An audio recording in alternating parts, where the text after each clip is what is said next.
إن الحمد لله نحمده ونستعينه ونستغفره ونؤمن به ونتوكل عليه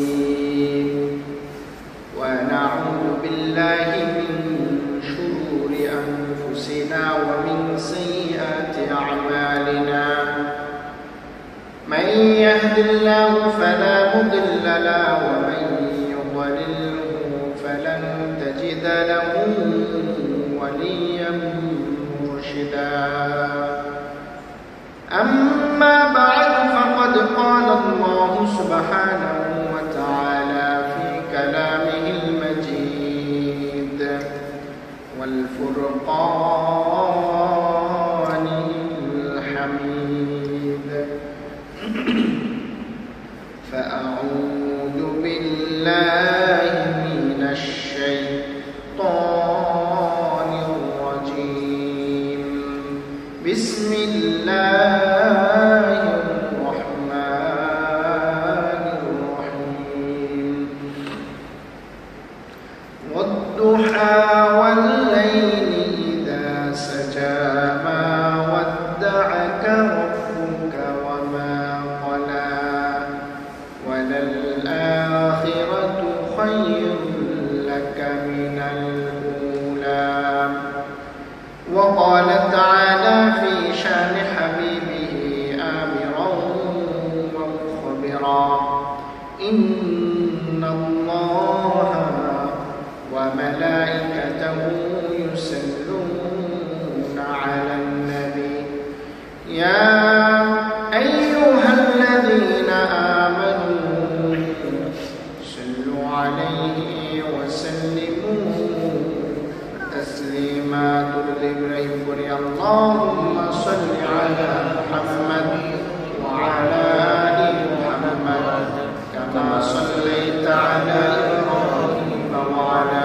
آل إبراهيم إنك حميد مجيد اللهم بارك على محمد وعلى آل محمد كما باركت على إبراهيم وعلى آل سيدنا إبراهيم إنك حميد مجيد بلغ العلا بكماله كشف الدجى بجماله حسنت جميع خصاله صلوا عليه وآله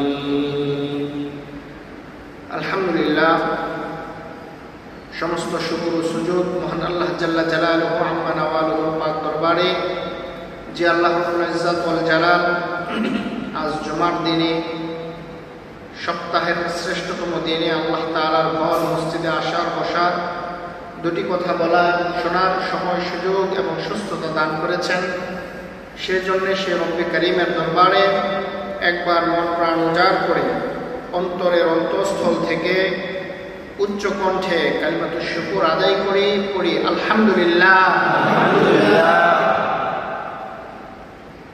আজকে আমরা নির্দিষ্ট একটি সূরার উপরে আলোচনা করব, আলোচনা শুনব। সেই সূরাটা হলো কোরআনে কারীমের ধারাবাহিক ক্রম অনুযায়ী 93 নম্বর সূরা সূরাতুদ দুহা। সূরাতুদ দুহা, সূরাতুদ দুহা থেকে আজকে আমরা আলোচনা করব এবং আলোচনা শুনব যে আল্লাহ রাব্বুল আলামিন সূরাতুদ দুহা এর মধ্যে আমাদের জন্য কি দিক নির্দেশনা রেখেছেন এবং আশা জায়গা নিয়ে কথা হলো যে আল্লাহ রাব্বুল আলামিন সূরাতুদ দুহার মধ্যে এমন কিছু মেডিসিন দিয়ে দিয়েছেন যে মেডিসিন আপনি সমসাময়িক কোনো কিতাবের মধ্যে পাবেন না, সমসাময়িক কোনো পুস্তিকার মধ্যে এই মেডিসিনগুলো পাবেন না। আর সেটা হলো আল্লাহ তাআলা এই সূরার মধ্যে হতাশ ব্যক্তিদের সম্পর্কে আলোচনা করেছেন। নিরাশ, যাদের মধ্যে হতাশা, যাদের ভিতরে নিরাশা কাজ করে, যারা মানসিক ক্রাইসিসে ভোগে, নিজের জীবন নিয়ে যারা হতাশায় ভোগে, যারা ব্যক্তি জীবন, পেশাগত জীবন নিয়ে যারা হতাশার মধ্যে, ডিপ্রেশনের মধ্যে থাকে, আল্লাহ তাআলা তাদের সম্পর্কে এই সূরায় আলোচনা করেছেন। এই সূরার কেন্দ্রীয় আলোচ্য বিষয় হলো হতাশ ব্যক্তিদের সম্পর্কে। আল্লাহ তাআলা তিনার হাবিব সাল্লাল্লাহু আলাইহি ওয়াসাল্লামের খারাপ সময়গুলোতে কিভাবে তিনি খারাপ সময়গুলো কাটিয়ে উঠবেন,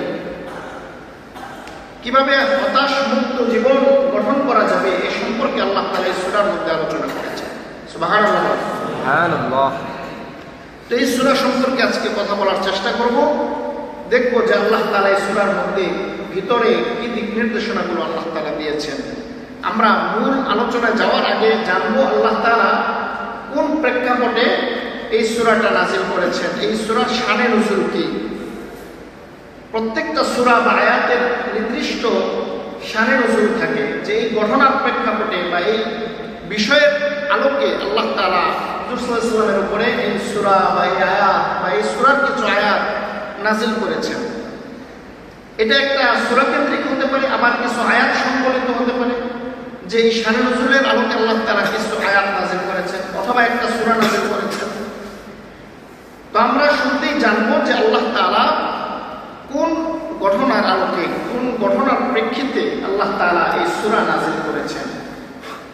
আল্লামা ইবনে বুখারী রাহমাতুল্লাহি আলাইহি তিনার বুখারীর মধ্যে বর্ণনায় নিয়ে এসেছেন যে আল্লাহর হাবিব সাল্লাল্লাহু আলাইহি ওয়াসাল্লাম অসুস্থতার কারণে তিনি 2 দিন রাতের বেলা তাহাজ্জুদ নামাজ পড়ার জন্য উঠতে পারেননি।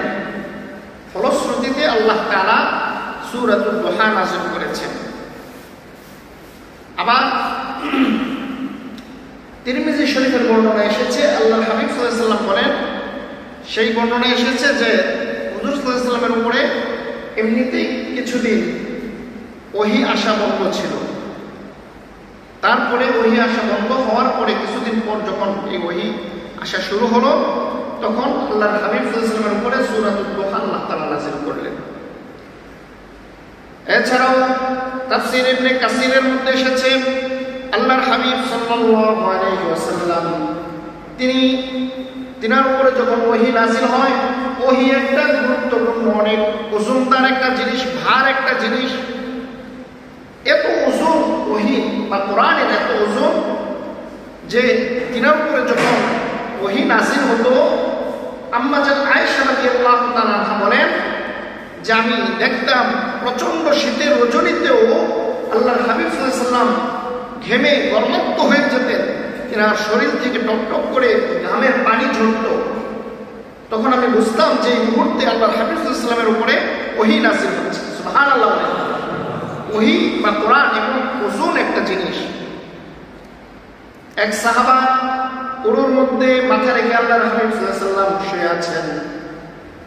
তো ওই সাহাবা রাদিয়াল্লাহু তাআলা তিনি বর্ণনা করেন যে তিনি শুয়ে আছেন, আমার কাছে কোনো কিছুই মনে হচ্ছে না। হঠাৎ করে আমার কাছে মনে হচ্ছিল যে আমার হাঁটুর মধ্যে যেন উহুদ পাহাড় এসে পড়েছে এবং আমার হাঁটু যেন ভেঙে চুরে খান খান হয়ে যাচ্ছে।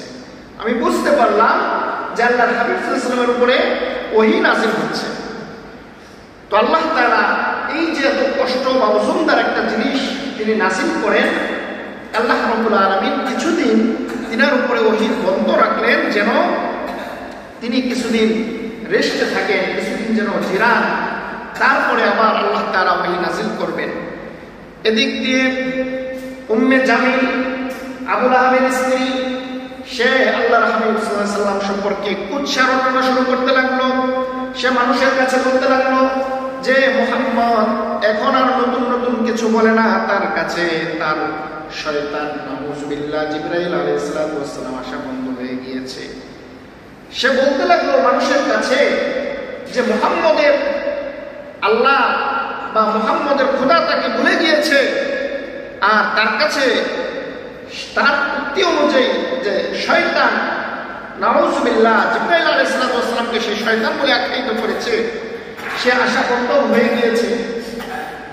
অথচ আল্লাহর হাবিব সাল্লাল্লাহু আলাইহি ওয়াসাল্লাম তিনি তো ওহী ছাড়া কোনো কথা বলতেন না।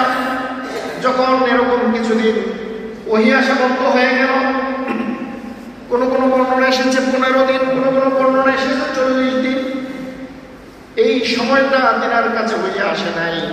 ওহী আসা বলতো আল্লাহর হাবিব সাল্লাল্লাহু আলাইহি ওয়াসাল্লাম পেরেশান হয়ে গেলেন, তিনি হয়রান হয়ে গেলেন যে কি জন্য আমার কাছে ওহী আসছে না। তিনি এক ধরনের হতাশা ফিল করতেছিলেন যে আমার কাছে ওহী আসতেছে না কেন। এই দীর্ঘ সময় পরে এই সময়টাকে বলা হয় ফাতরাতে ওহী, মানে ওহী বন্ধের সময়টাকে কোরআনের ভাষায়, হাদিসের ভাষায় ফাতরাতে ওহী বলা হয়, যে এই সময়টা কোরআন নাযিল বন্ধ ছিল আল্লাহর হাবিব সাল্লাল্লাহু আলাইহি ওয়াসাল্লামের উপরে। তো এই দীর্ঘ সময় পরে যখন ওহী নাযিল শুরু হলো, তখন আল্লাহ তাআলা দ্বিতীয় পর্যায়ে সূরাতুদ দুহা নাযিল শুরু করলেন। সূরাতুদ দুহার মাধ্যমে আল্লাহ তাআলা বুঝাতে চাইলেন, শুরুতেই আল্লাহ তাআলা বর্ণনা করেন, বলেন ওয়াদ-দুহা ওয়াল-লাইলি ইযা সাজা মা ওয়াদ্দাআকা রাব্বুকা ওয়া মা ক্বালা। আল্লাহ তাআলা এই সূরার শুরুতে, এই পূর্ণাঙ্গ সূরার মধ্যে আল্লাহ রাব্বুল আলামিন 11টা আয়াত সন্নিবেশিত করেছেন। কয়টা আয়াত? আওয়াজ দিতে হবে, কয়টা আয়াত? 11টা আয়াত আল্লাহ তাআলা এই সূরার মধ্যে সন্নিবেশিত করেছেন। এই সূরার প্রথম 2 আয়াতের মধ্যে আল্লাহ তাআলা শপথ করেছেন, 2টা সময়ের শপথ করেছেন প্রথম 2 আয়াতের মধ্যে। তারপরে 3 আয়াতের মধ্যে আল্লাহ তাআলা নিজের কনফার্মেশন দিচ্ছেন যে হে রাসূল, আমি আপনাকে ভুলে যাই নাই, আপনাকে ছেড়েও যাই নাই, আপনার সাথে আমি ইচ এন্ড এভরি টাইম আমি আপনার সঙ্গে আছি, ছিলাম এবং থাকবো। 3 আয়াতের মধ্যে আল্লাহ তাআলা কনফার্মেশন দিচ্ছেন। তারপরের 3 আয়াতের মধ্যে আল্লাহ তাআলা তিনার উপর তার নিয়ামত তিনি বর্ণনা করলেন, স্মরণ করিয়ে দিলেন। সর্বশেষ 3 আয়াতের মধ্যে আল্লাহ তাআলা 3টা গাইডলাইন দিলেন, 3টা মেসেজ দিলেন, 3টা কর্মপন্থা বাতলে দিলেন। সুবহানাল্লাহ বলেন। এই 11টা আয়াতের সমন্বয়ে এই সূরাটা নাযিল হয়েছে। তো আল্লাহ তাআলা সূরার শুরুর 2 আয়াতের মধ্যে আল্লাহ তাআলা কসম করছেন, শপথ করছেন ওয়াদ-দুহা, সময়ের প্রভাতের কসম করে বলছি। আল্লাহ বলেন প্রভাতের কসম, ওয়াদ-দুহা। দুহা মানে হলো আলো। দুহা মানে কি? আলো, প্রজ্বলিত। তো আল্লাহ তাআলা বোঝাতে চাইলেন যে সকালের প্রভাতের সূর্য, দিনের শুরু লগ্নের যে সময়টা ফজরের পর তাকে সকাল বা প্রভাত বলা হয়। মনোরম স্নিগ্ধ প্রভাতের শপথ করছেন আল্লাহ তাআলা। ওয়াল-লাইলি ইযা সাজা, এবং রাতের শপথ, অন্ধকারের শপথ, যখন তা আচ্ছন্ন করে ফেলে, সমাচ্ছন্ন হয়ে যায়। আল্লাহ তাআলা দিনের শুরু এবং রাতের কসম করে বোঝাতে চাইলেন। 24 ঘন্টার শপথ করে বলছে, মানে আল্লাহ তাআলা 24 ঘন্টার শপথ করছেন। তারপরে 2 আয়াতের মধ্যে শপথ শেষ করে আল্লাহ তাআলা 3টা কনফার্মেশন দিচ্ছেন, তিনার স্থায়িত্ব বোঝাচ্ছেন। মা ওয়াদ্দাআকা রাব্বুকা ওয়া মা ক্বালা। আল্লাহ তাআলা বলেন হে রাসূল, আমি আপনাকে ভুলে যাই না, আপনাকে ছেড়েও যাই নাই। সুবহানাল্লাহ বলেন। হে রাসূল, আমি আপনাকে ভুলে যাই নাই, আমি আপনাকে ছেড়ে যাই নাই, আমি আপনার প্রতি বিদ্রুপ না, আমি আপনার প্রতি মনোকষ্ট না। আল্লাহর হাবিব সাল্লাল্লাহু আলাইহি ওয়াসাল্লাম হতাশার মধ্যে চলে গিয়েছিলেন, নিরাশার মধ্যে পড়ে গিয়েছিলেন যে কি জন্য আমার কাছে ওহী আসতেছে না। আল্লাহ রাব্বুল আলামিন ওহী শুরু করলেন, বললেন যে আপনার সম্পর্কে মক্কার কাফেররা যেরকম উৎসাহ দেখাচ্ছে যে তার খোদা তাকে ভুলে গিয়েছে, তাকে ছেড়ে দিয়েছে, হে রাসূল আপনি মনে কষ্ট নেবেন না, আমি রাতের কোনো অংশের মধ্যে আপনাকে বলে যাই নাই, আবার দিনের কোনো অংশের মধ্যেও বলে যাই নাই, যার কারণে আমি দিনের শপথ করে বলছি, রাতের শপথ করে বলছি, আমি আল্লাহ আপনাকে ছেড়ে যাই নাই, ভুলেও যাই নাই। আপনি হতাশ হবেন না, নিরাশ হবেন না, নেভার লুজ হোপ। আপনি নিজের সম্পর্কে আত্মস্থতায় ভুগবেন না, নিজেকে ছোট মনে করবেন না। তারপরে আল্লাহ তাআলা বললেন কি, মা ওয়াদ্দাআকা রাব্বুকা ওয়া মা ক্বালা, আপনার প্রভু, আপনার রব আপনাকে ছেড়ে যায় নাই, ভুলেও যায় নাই। ওয়ালাল আখিরাতু খায়রুল লাকা মিনাল উলা। আল্লাহ তাআলা বলেন মা ওয়াদ্দাআকা রাব্বুকা ওয়া মা ক্বালা ওয়ালাল আখিরাতু খায়রুল লাকা মিনাল উলা। হে রাসূল, ইহ জগতের তুলনায়, আপনার ইহকালীন জীবনের তুলনায় পরকালীন জীবনটা আপনার জন্য উত্তম এবং কল্যাণকর শ্রেয়। মানে এই যে দুনিয়ায় আপনাকে পাঠিয়েছি, এই দুনিয়ার তুলনায়, ইহ জগতের তুলনায় আপনার জন্য পরকালে আল্লাহ তাআলা অনেক কল্যাণ রেখেছেন, অনেক ভালো রেখেছেন। অর্থাৎ এই পৃথিবীর জিন্দেগি আপনার জন্য না, এই দুনিয়ার জিন্দেগি আপনার সামান্য সময়, এই সামান্য সময় আপনি একটু কষ্ট করেন, মানে আখিরাতু, আর সর্বশেষ সময়টা আখিরাতরা খায়রুন আপনার জন্য উত্তম, লাকা মিনাল উলা, এই দুনিয়ার তুলনায়। সুবহানাল্লাহ বলেন। আল্লাহর হাবিব সাল্লাল্লাহু আলাইহি ওয়াসাল্লামকে এটা বললেন।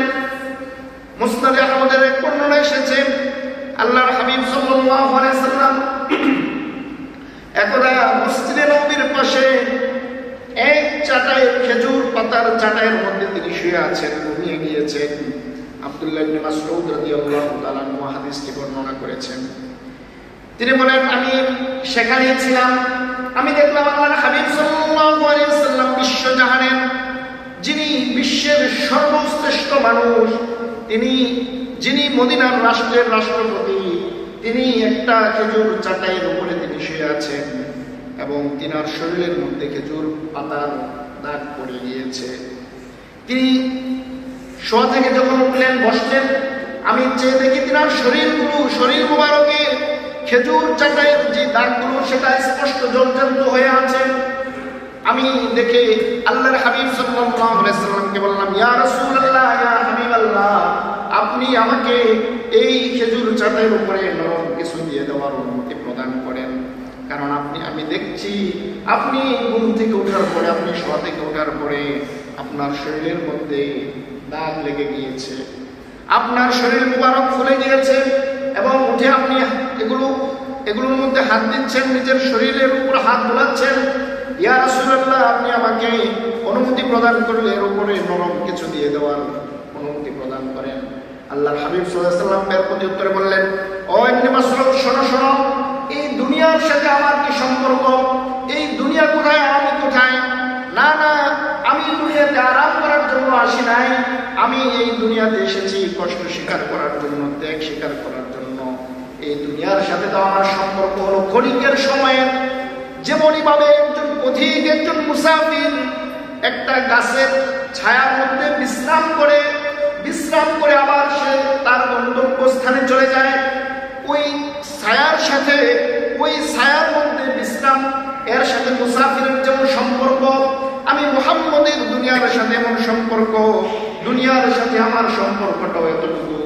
আমি দুনিয়ায় এসেছি কিছুদিন বিশ্রামের জন্য, কিছুদিন এখানে থাকার জন্য, তারপরে আমি আমার গন্তব্যে চলে যাব, যেখানে আল্লাহ তাআলা আমার জন্য উত্তম জিনিস রেখেছেন। ওয়ালাল আখিরাতু খায়রুল লাকা মিনাল উলা, যেই জায়গায় আল্লাহ তাআলা এই দুনিয়ার তুলনায় শত হাজার কোটি গুণে বেশি নিয়ামত আল্লাহ তাআলা আমার জন্য রেখেছেন, আমি সেটার জন্য চলে যাব। আমি এই দুনিয়াতে আরাম আয়েশ করার জন্য আসি নাই। আল্লাহর হাবিব সাল্লাল্লাহু আলাইহি ওয়াসাল্লাম এই কথা বলে তিনাকে উত্তর দিলেন যে আমি দুনিয়াতে আরাম করার জন্য আসি নাই, সুতরাং আমি তো চলে যাব ওই দুনিয়ার উদ্দেশ্যে, যেই দুনিয়ার মধ্যে আল্লাহ তাআলা আমার জন্য অনেক কিছু রেখেছে। হাদিসের আরেক বর্ণনা এসেছে, আল্লাহর হাবিব সাল্লাল্লাহু আলাইহি ওয়াসাল্লাম যখন মৃত্যুবরণ করার সময় আল্লাহর হাবিব সাল্লাল্লাহু আলাইহি ওয়াসাল্লামকে জিবরাইল আলাইহিস সালাম দুইটা অপশন দিয়েছেন। ইয়া রাসূলুল্লাহ, আপনি চাইলে আপনি দুনিয়াতে কিয়ামত পর্যন্ত থাকতে পারবেন, আপনাকে আনন্দ সামগ্রী, আপনাকে ধন সম্পদ দিয়ে আপনাকে ভরপুর করে দেওয়া হবে। আপনি চাইলে এই সুযোগ আপনাকে আল্লাহ পাক দিবেন। আরেকটা অপশন হলো, অথবা আপনি চাইলে আপনি আপনার রবের প্রতি আপনি সাক্ষাৎ করতে পারেন, আপনি পরকালেও চলে যেতে পারেন, আপনার রবের সান্নিধ্যে চলে যেতে পারেন। আপনি কোনটা নেবেন? আল্লাহর হাবিব সাল্লাল্লাহু আলাইহি ওয়াসাল্লাম বলেন যে আমি দুনিয়া লাগবে না, বরং আমি আমার রবের সাক্ষাৎ পেতে চাই, আমি আখিরাতে চলে যেতে চাই। আল্লাহর হাবিব সাল্লাল্লাহু আলাইহি ওয়াসাল্লাম যখন দ্বিতীয়টা বেছে নিলেন, তখন আজরাইল আলাইহিস সালাম এর মাধ্যমে তিনি ইহলোক ত্যাগ করে পরলোকে তিনি গমন করেন। তার মানে বোঝাতে চাইলেন, ও উম্মতরা শোনো, এই দুনিয়াটা ক্ষণস্থায়ী, তুমি 2 দিন 4 দিন 5 10 20 40 50 60 100 বছর যে কয়দিনই থাকো না কোনো এটা সামান্য সময়, বরং তোমার আখিরাতটা হলো তোমার চিরস্থায়ী, তোমার অনন্ত অসীম জীবন। সুতরাং এই জীবনের তুলনায় তোমার পরকালীন জীবনটাই হলো আসল। সুতরাং এই জীবনটাকে প্রায়োরিটি না দিয়ে তোমরা পরকালটাকে প্রায়োরিটি দাও। এই জীবনটা ইহকালীন জীবনটা না সাজিয়ে তোমরা পরকালীন জীবনটা সাজাও, এতে করে তোমাদের পরকালীন জীবনটা সুন্দর হবে। তো আল্লাহর হাবিব সাল্লাল্লাহু আলাইহি ওয়াসাল্লাম তিনি করলেন, তিনি পরকালটা বেছে নিলেন। ওয়ালাল আখিরাতু খায়রুল লাকা মিনাল উলা, ইহকালীনের তুলনায় তিনি পরকালীন জীবনটা বেছে নিলেন, তিনি দুনিয়া থেকে চলে গেলেন। তো এরকম ভাবে আল্লাহ তাআলা তিনাকে বললেন, হে রাসূল, ওয়ালাল আখিরাতু খায়রুল লাকা মিনাল উলা, আপনার দুনিয়ার তুলনায় আপনার আখিরাতটা অনেক বেশি উত্তম এবং কল্যাণকর। মুসনাদে আহমদের আরেক বর্ণনা এসেছে, আল্লাহর হাবিব সাল্লাল্লাহু আলাইহি ওয়াসাল্লাম যখন জান্নাতে যাবেন, তিনাকে তাফসীর ইবনে কাসিরের মধ্যে এসেছে, আল্লাহর হাবিব সাল্লাল্লাহু আলাইহি ওয়াসাল্লামকে 10 লক্ষ প্রাসাদ দেওয়া হবে। কয় লক্ষ? আওয়াজ দিয়ে বলেন, কয় লক্ষ? 10 লক্ষ প্রাসাদ আল্লাহর হাবিব সাল্লাল্লাহু আলাইহি ওয়াসাল্লামকে দেওয়া হবে। তারপরে শুধু তাই নয়, আল্লাহর হাবিব সাল্লাল্লাহু আলাইহি ওয়াসাল্লামের 10 লক্ষ প্রাসাদের মধ্যে তিনি যত যা চান তিনার জন্য পূর্ণবান স্ত্রীর ব্যবস্থা আল্লাহ তাআলা সেখানে করে দিবেন। সুবহানাল্লাহ বলেন। তো এরকম লক্ষ লক্ষ প্রাসাদ যেখানে আছে, যেখানে উত্তম স্ত্রীর ব্যবস্থা আছে, উত্তম খাদেমের ব্যবস্থা আছে, সেই স্থায়ী জিন্দেগি ছাড়া সেই স্থায়ী জিন্দেগিকে ফেলে রেখে কেউ কি সামান্য এই 2-4 দিনের দুনিয়া বেছে নিবে না। আল্লাহর হাবিব সাল্লাল্লাহু আলাইহি ওয়াসাল্লাম তাই ইহকালীন জীবনটাকে না বেছে তিনি পরকালীন জীবনটা বেছে নিলেন। এর মাধ্যমে আমাদের শিক্ষা হলো, ও পৃথিবীর মানুষেরা, তোমরাও পরকালীন জীবন, যেটার মধ্যে আল্লাহ তাআলা জান্নাত রেখেছেন, হুর গিলমান রেখেছেন, যেটার মধ্যে তোমার জন্য পূর্ণবান স্ত্রীর ব্যবস্থা রেখেছেন, তুমি সেই দুনিয়ার জিন্দেগি, সেই জিন্দেগিটা সুন্দর করার চেষ্টা করো। ইহকালীন জিন্দেগি তো সামান্য সময়, কয়েকদিনের জন্য, এটাকে তোমরা একটু কষ্ট করেই কাটায় দাও। এটাই এই আয়াতের শিক্ষা। তো আল্লাহ তাআলা প্রথম 2 আয়াতের মধ্যে তিনি শপথ করলেন, কসম করলেন।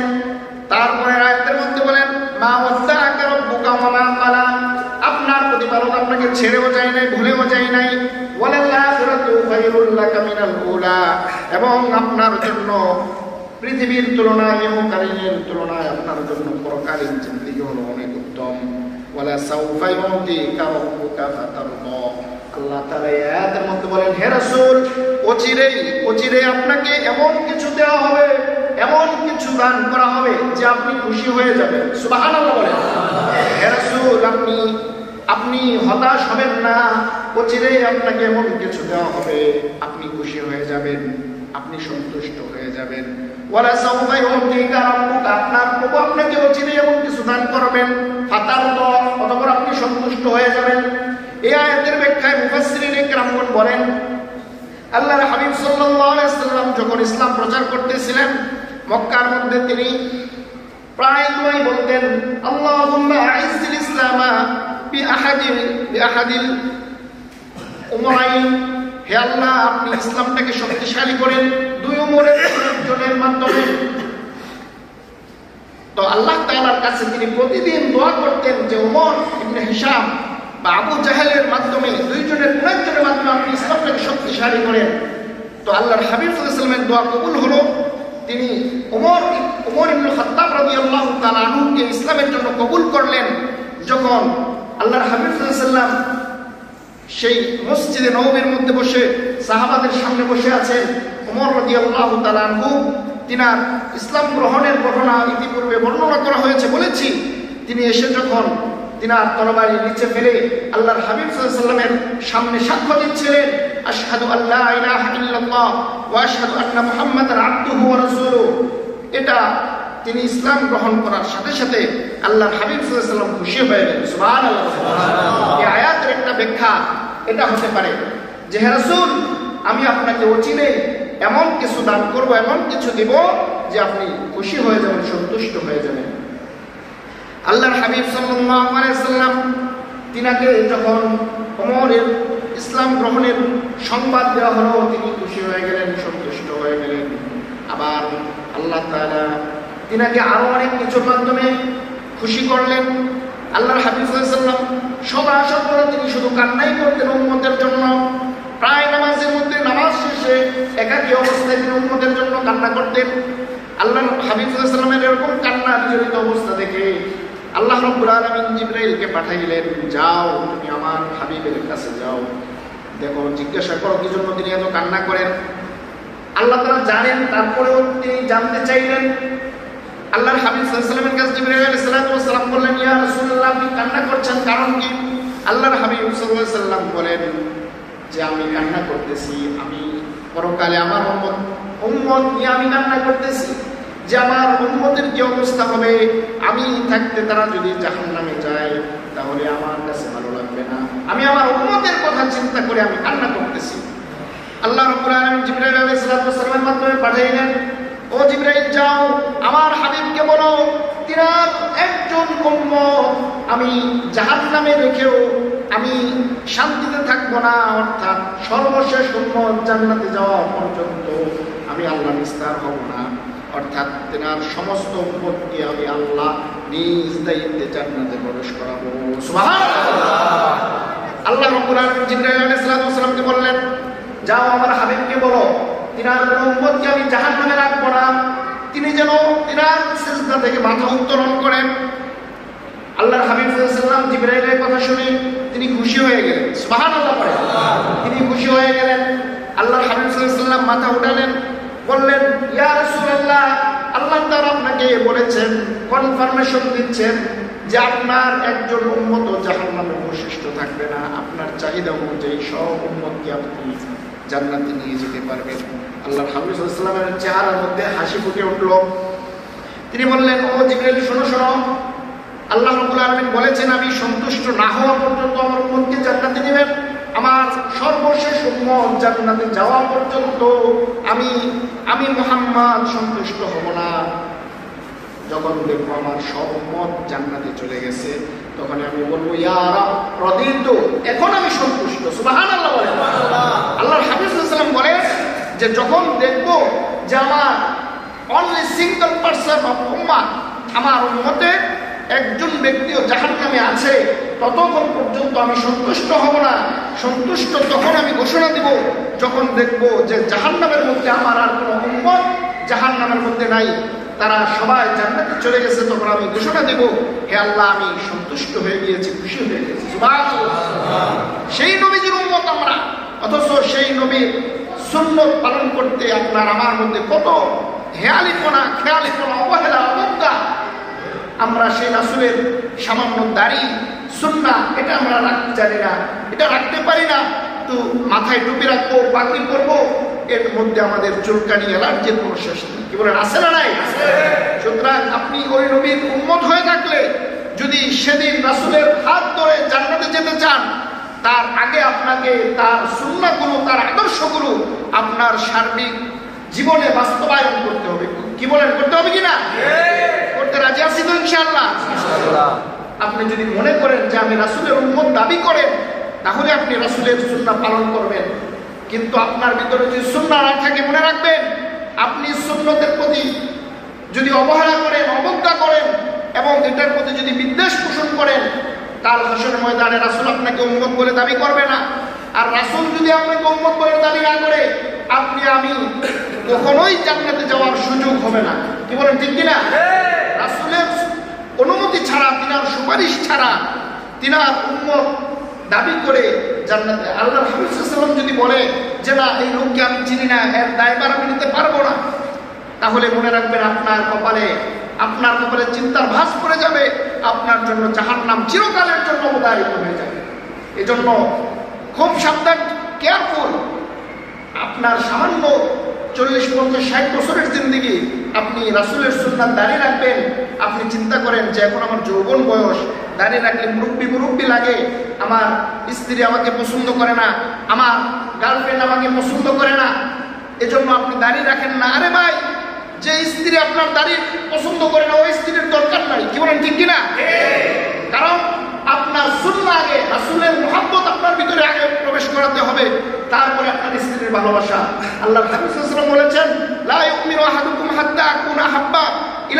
বিওয়ালিদিহি ওয়া ওয়ালাদিহি ওয়ান নাসি আজমাইন, যে তার সন্তান সন্ততি স্ত্রী পুত্র সবার চাইতে মা বাবার চাইতে আমাকে বেশি মহব্বত না করবে, ভালো না বাসবে, সে পরিপূর্ণ মুমিনই হতে পারলো না।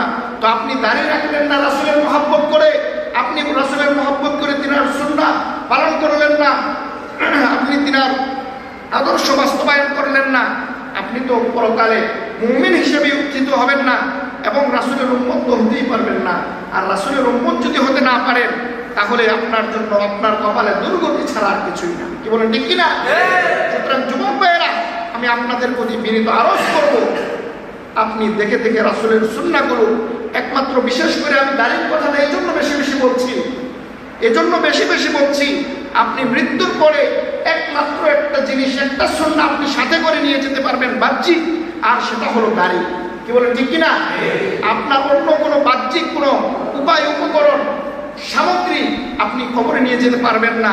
আপনি দাড়ি সহ যদি যেতে পারেন, আপনি বলতে পারবেন যে আমি রাসূলের সুন্নাহ নিয়ে এসেছি, এটা আমি রাসূলের যে উম্মত, এটা তার প্রমাণ। আর আপনি এই দাড়িটার মধ্যে খুর লাগাইলেন, প্রত্যেক সপ্তাহে শ্বাস দিলেন, আর আপনি কবরে গিয়ে যদি বলেন যে আমি রাসূলের উম্মত, ফেরেশতারা আর কম দিব না বেশি দিব? বলে না, কম দিব না বেশি দিব? যে তুই বেটা ভণ্ড, তুই ভণ্ড, তোর মুখে দাঁড়িয়ে তুই রাসূলের উম্মত দাবি করিস, তুই রাসূলের উম্মত দাবি করিস, তুই ভণ্ড ছাড়া কিছুই না। সুতরাং যুবক ভাইয়েরা, মুরব্বী বাবারা, এখনো যারা দাড়িতে খুর লাগাও, তোমার বিবেকে একটু ঢুকাও যে আমি কোথায় খুর লাগাচ্ছি। হাদিসের মধ্যে এসেছে কেউ দাড়ি কাটলে যতদিন দাড়ি বড় না হবে ততদিন তার আমলনামায় গুনাহ হতে থাকে। নাউজুবিল্লাহ বলে। দুইটা গুনাহ 24 ঘন্টায় হতে থাকে। তার মধ্যে একটা হলো যে কেউ যদি দাড়ি না রাখে, দাড়ির মধ্যে খুর লাগায়, এই দাড়ি এক মুষ্টি হওয়া পর্যন্ত তার আমলনামায় গুনাহ হতেই থাকবে। সে নামাজ পড়লেও গুনাহ হবে, সে ঘুমাইলেও গুনাহ হবে, সে মক্কা শরীফ মদিনা শরীফ জিয়ারত করলেও তার গুনাহ হবে। নাউজুবিল্লাহ বলে। এজন্য দাড়ি, দয়া করে আপনারা দাড়িতে খুর লাগাবেন না। নিয়ত করেন যে আমি রাসূলকে মহব্বত করে, ভালোবাসা করে আমি দাড়ি রেখে দিলাম। আমার স্ত্রী পছন্দ করলো কিনা, আমার পাড়া প্রতিবেশী মুরব্বী কইলো কিনা, এটা আমার দেখার বিষয় না। হতে পারে আপনার এই দাড়ির উসিলায়, দাড়ির মহব্বতের উসিলায় আল্লাহর হাবিব সাল্লাল্লাহু আলাইহি ওয়াসাল্লাম ওই দিন আপনার জন্য সুপারিশ করবে। হতে পারে কিনা বলেন? এজন্য এটা বিশেষভাবে গুরুত্ব দিবেন। আরেকটা গুনাহ হলো কেউ যদি টাকনুর নিচে কাপড় পরে, তাহলে যতক্ষণ সে টাকনুর নিচে কাপড় পরবে, কাপড় থাকবে, ততক্ষণ তার আমলনামায় গুনাহ হতে থাকে। যেটা বলতেছিলাম যে আল্লাহর হাবিব সাল্লাল্লাহু আলাইহি ওয়াসাল্লামকে আল্লাহ তাআলা বলেন, ওয়ালা সাওফা ইউতিকা রাব্বুকা ফাতারদা, হে রাসূল, অচিরেই আপনাকে এমন কিছু দেওয়া হবে, দান করবেন আপনার প্রভু, যে আপনি সন্তুষ্ট হয়ে যাবেন। আর আল্লাহর হাবিব সাল্লাল্লাহু আলাইহি ওয়াসাল্লাম বলেন, ও বিশ্ববাসী শোনো, ও জিবরাইল শোনো, আমার সর্বশেষ উম্মত জান্নাতে যাওয়া পর্যন্ত আমি সন্তুষ্ট হব না। আর যখন সব উম্মত জান্নাতে চলে যাবে, তখন আমি নবী মুহাম্মদ সন্তুষ্ট হয়ে যাব। সুবহানাল্লাহ। সর্বশেষ আরেকটা যেটা দিলে আল্লাহর হাবিব সাল্লাল্লাহু আলাইহি ওয়াসাল্লাম খুশি হবেন, সেটা হলো আল্লাহ তাআলা বলেন, ইন্না আ'তাইনাকাল কাউসার, হে রাসূল, অচিরে আপনাকে কাউসার প্রদান করা হবে, হাউজে কাউসার আপনাকে দান করা হবে, যেটা পেয়ে আপনি সন্তুষ্ট হয়ে যাবেন। আল্লাহর হাবিব সাল্লাল্লাহু আলাইহি ওয়াসাল্লামকে হাসরের ময়দানে হাউজে কাউসারের দায়িত্ব দেওয়া হবে। ইয়া রাসূলুল্লাহ, আপনি আপনার উম্মতদেরকে এই হাউজে কাউসারের পানি থেকে পান করান এবং তাদেরকে জান্নাতের টিকিট ধরিয়ে দিন। আল্লাহর হাবিব সাল্লাল্লাহু আলাইহি ওয়াসাল্লাম হাউজে কাউসারের পাড়ে বসে থাকবেন। হাউজে কাউসার বলা হয় এমন একটা নহর, এমন একটা নদী, যার দুই পাশে থাকবে নহর, যেই দুই পাশে থাকবে আপনার মণিমুক্তায় খচিত, এবং এই হাউজে কাউসার থেকে কেউ যদি এক পেয়ালা পানি পান করে, আল্লাহ তাআলা তার চিরস্থায়ীভাবে তার তৃষ্ণা নিবারণ করে দেবেন। সুবহানাল্লাহ। আল্লাহর হাবিব সাল্লাল্লাহু আলাইহি ওয়াসাল্লাম সেখানে বসে থাকবেন এবং উম্মতদেরকে একজন একজন করে আসবে, তাদেরকে হাউজে কাউসারের পানি পান করাবে এবং জান্নাতের টিকিট ধরিয়ে দিবে। সেদিন আপনার ভিতরে যদি সুন্নাহ না থাকে, রাসূলের আদর্শ না থাকে, আপনি সেদিন হাউজে কাউসারের পানি পান করতে পারবেন না এবং আপনার চিরস্থায়ী তৃষ্ণাও নিবারিত হবে না, আপনি জান্নাতের টিকিটও পাবেন না। কি বলেন, ঠিক কিনা? তো আল্লাহ তাআলা বলেন যে আমি আপনাকে অচিরেই এমন কিছু দান করব যে আপনি সন্তুষ্ট হয়ে যাবেন। আর এই আয়াতের তাফসীরের মধ্যে এসেছে আল্লাহ তাআলা হাউজে কাউসার দান করবেন, যে আল্লাহর হাবিব সাল্লাল্লাহু আলাইহি ওয়াসাল্লাম এটা পেয়ে সন্তুষ্ট হয়ে যাবেন। সুবহানাল্লাহ বলেন। তো যাই হোক, আজকের আলোচনা এতটুকুই। আলোচনা শেষ করা গেল না। তাহলে আজকে যে কথাগুলো মূল পয়েন্টগুলো বললাম, যে কেন্দ্রীয় আলোচ্য বিষয় হলো সূরা দোহার কেন্দ্রীয় আলোচ্য বিষয় হলো হতাশ হওয়া যাবে না, ডিপ্রেশনে যাওয়া যাবে না।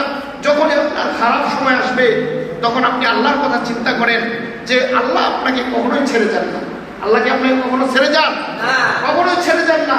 আল্লাহ হাবিব সাল্লাল্লাহু আলাইহি ওয়াসাল্লামকে যেভাবে তিনি বলেছেন, রাসূল দিনের 12 ঘন্টা, রাতের 12 ঘন্টা, 24 ঘন্টা আমি আপনার পাশে আছি, ছিলাম এবং থাকবো। প্রত্যেকটা মুমিনের এখান থেকে মেসেজ নেওয়া উচিত যে আল্লাহ তাআলা আমাকে 24 ঘন্টাই দেখতেছেন এবং তিনি 24 ঘন্টায় আমার কাছে আছেন। আমার সুখে দুঃখে আনন্দ বেদনায় তিনি আমার সাথে আছেন। সুতরাং হতাশ হওয়ার কিছু নাই, জীবন নিয়ে ডিপ্রেশনে যাওয়ার কিছু নাই। আজকে হয়তো আমার একটু খারাপ সময় যাচ্ছে, কিন্তু আল্লাহ তাআলা চাইলে এই খারাপ সময়কে ভালো সময়ে পরিবর্তন করতে আর কথা বলেন। কি বলেন, ঠিক কিনা? সুতরাং হতাশ হওয়া যাবে না। তো আল্লাহ হাবিব সাল্লাল্লাহু আলাইহি ওয়াসাল্লামের উপরে প্রথম 2 আয়াত নাযিল করলেন শপথ দিয়ে, তারপরে 3 আয়াতের মধ্যে আল্লাহ তাআলা কনফার্মেশন দিচ্ছেন, রাসূল আমি আপনাকে ছেড়েও যাই নাই, ভুলেও যাই নাই। 2 নম্বরে বলতেছেন যে আপনার ইহকালীন জিন্দেগির তুলনায় পরকালীন জিন্দেগিটা আপনার জন্য উত্তম। সুতরাং ইহকালীন জিন্দেগিকে প্রাধান্য না দিয়ে আপনি পরকালকে প্রাধান্য দিন। 3 নম্বরে বলতেছেন যে আমি আপনাকে অচিরে এমন কিছু দান করব যে আপনি সন্তুষ্ট হয়ে যাবেন। আল্লাহ তাআলা আমাদের সকলকে এই সূরার প্রথম 5 আয়াত থেকে শিক্ষা নিয়ে আমাদের সার্বিক জীবন গঠন করার তৌফিক দান করুন। চিল্লায় পড়েন আমিন। আল্লাহ তাআলা আমাদের সকলকে বিষয়গুলো যথাযথভাবে, বিশেষ করে আজকে যেটা বললাম যুবক ভাইদের উদ্দেশ্যে, অধিকাংশ যুবক ভাইদের মুখ খালি। আজকে আমরা কি নিয়ত করতে পারি যে হুজুর আজকের পরে আমি আমার মুখে আর দাড়িতে বা মুখে আমি আর শেভ হবো না, আমি আর ফুল লাগাবো না, এরকম একটা নিয়ত কোন কোন যুবক ভাই করতে পারে? একটু হাত তুলি। নারায়ে তাকবীর, নারায়ে তাকবীর, আলহামদুলিল্লাহ। আল্লাহ যারা হাত তুলেছে তুমি প্রত্যেকটা যুবক ভাইকে তুমি কবুল করো। চিল্লায় পড়েন আমিন। আমি যেন দেখি আমার সমাজের কোনো যুবক ভাই যেন দাড়ি ছাড়া না থাকে। দাড়ি এটা রাসূলের সুন্নাহ হিসেবে রাখবো, এটা ফ্যাশন হিসেবে রাখবো না। যেটা ফ্যাশন করার জন্য রাখছি না, আপনার ভিতরে যদি পরিবর্তন আসে তাহলে দেখবেন আপনার নিজের কাছেও ভালো লাগবে। আল্লাহ তাআলা আমাদের সকলকে খাঁটি মুমিন মুত্তাকি হিসেবে, ইমানদার হিসেবে কবুল করুক। আবারও করি আমিন। ওয়া আলাইনা ইল্লাল বালাগ। আসসালামু আলাইকুম।